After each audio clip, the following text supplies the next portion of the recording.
नमस्कार, आप देख रहे हैं कशिश न्यूज और खास खबर के साथ मैं हूं दीपक शर्मा। एसआईआर के तीसरे चरण की प्रक्रिया के बीच सुप्रीम कोर्ट ने इस पर सवाल उठाने वालों को झटका दिया। कोर्ट ने एसआईआर को वैध ठहराया है और इसे चुनाव आयोग का अधिकार भी बताया है। कोर्ट के फैसले के क्या है मायने, बताएंगे आपको। साथ ही देखेंगे इस पर क्या है विपक्ष की प्रतिक्रिया।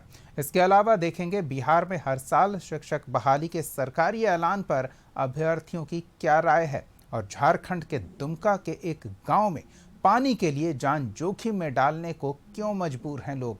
तो अगले आधे घंटे बने रहिए हमारे साथ। और पहले खबर एसआईआर पर सुप्रीम कोर्ट के फैसले की। वोटर लिस्ट के स्पेशल इंटेंसिव रिवीजन यानी एसआईआर को कानूनी तौर पर सही ठहराया है। सर्वोच्च अदालत ने कहा कि चुनाव आयोग के पास एसआईआर करने का पूरा हक है और यह प्रक्रिया स्वतंत्र और निष्पक्ष चुनावों को बढ़ावा देती है। एसआईआर पर काफी विवाद उठा था। विपक्षी पार्टियों समेत कई संगठनों ने एसआईआर की प्रक्रिया पर रोक लगाने की मांग की थी और सुप्रीम कोर्ट का दरवाजा खटखटाया था, जिस पर कोर्ट ने फैसला सुनाया। माननीय सुप्रीम कोर्ट ने कहा है कि एसआईआर की पूरी प्रक्रिया सही है। एसआईआर कराना ये इलेक्शन कमीशन का काम है और एसआईआर जो इलेक्शन कमीशन ने कराया है वो बिल्कुल ठीक कराया है। वो संविधान के अनुकूल है, रिप्रेजेंटेशन ऑफ पीपल एक्ट के अनुकूल है, जो कंडक्ट ऑफ इलेक्शन रूल है उसके अनुकूल है। जो एसआईआर के बारे में बहुत सारे अपवाद बताए गए थे, एसआईआर की बहुत सारी कमियां बताई गई थी, माननीय सुप्रीम कोर्ट ने उन कमियों को स्वीकार नहीं किया है और कहा है कि बिल्कुल इलेक्शन कमीशन ने फ्री एंड फेयर तरीके से पूरा एसआईआर किया है। एसआईआर निर्वाचन आयोग की एक प्रक्रिया है। इसके जरिए वोटर लिस्ट अपडेट होता है। मतदाता सूची में नए वोटर्स जोड़े जाते हैं। जिनकी मृत्यु हुई है उनके नाम हटाए जाते हैं। शिफ्ट हुए लोगों का नाम हटाया जाता है और हर तरह की गलती को ठीक किया जाता है। सुप्रीम कोर्ट ने ये देखा था कि क्या निर्वाचन आयोग के पास संविधान के article 324 representation of the people act 1950 और उसके तहत बनाए गए नियमों के तहत एसआईआर को मौजूदा रूप में करने का अधिकार है। लंबी सुनवाई चली और सुप्रीम कोर्ट को एसआईआर की प्रक्रिया में कोई खामी नहीं मिली है। इस फैसले ने उन विपक्षी पार्टियों और संगठनों को बड़ा झटका दिया जिन्होंने एसआईआर की टाइमिंग पर सवाल उठाए और एसआईआर से मतदाताओं के नाम वोटर लिस्ट से गलत तरीके से हटाए जाने की आशंका जताई थी। सुप्रीम कोर्ट के फैसले के बाद सत्ता पक्ष एसआईआर का विरोध करने वाले विपक्ष की हार बताया। चुनाव आयोग पर लगातार सवाल खड़े किए जाते रहे। जनता के जनादेश का भी अपमान किया इंडी गठबंधन के घटक दलों ने, चाहे बिहार में एसआईआर हो या पश्चिम बंगाल में हो। मृत व्यक्तियों का नाम वोटर लिस्ट में रहे यह जिद था, डुप्लीकेसी वोटर लिस्ट में रहे यह जिद था।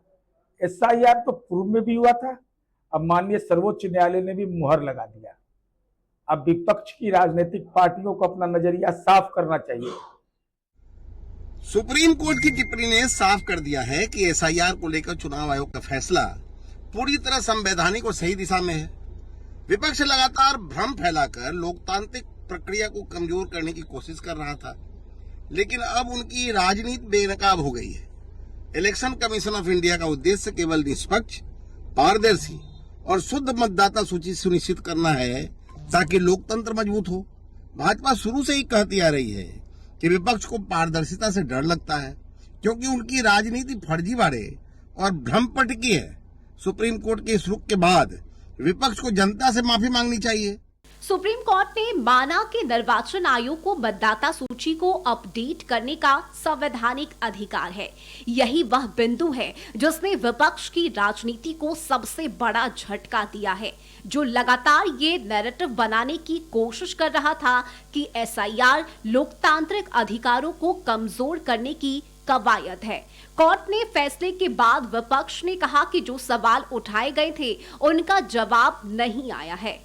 अधिकार क्षेत्र पर कोई सवाल नहीं था। सवाल ये था कि एसआईआर के माध्यम से जो वोटर शुद्धिकरण का कार्य चल रहा है उसमें जिनविन वोटर के भी नाम काटे जा रहे थे और वैसे लोगों के भी नाम काटे गए जो जीवित थे लेकिन उनको मृतक के रूप में घोषित कर दिया गया। और इन सवालों पर अभी तक से कोई जवाब नहीं आया है। कहीं ना कहीं जो लोकतंत्र में उनको लोकतांत्रिक प्रक्रिया के तहत अधिकार मिला हुआ है और उसमें उनके नाम वोटर लिस्ट से कट जा रहे हैं और काटे जा रहे हैं, तो ये बड़ी बात है।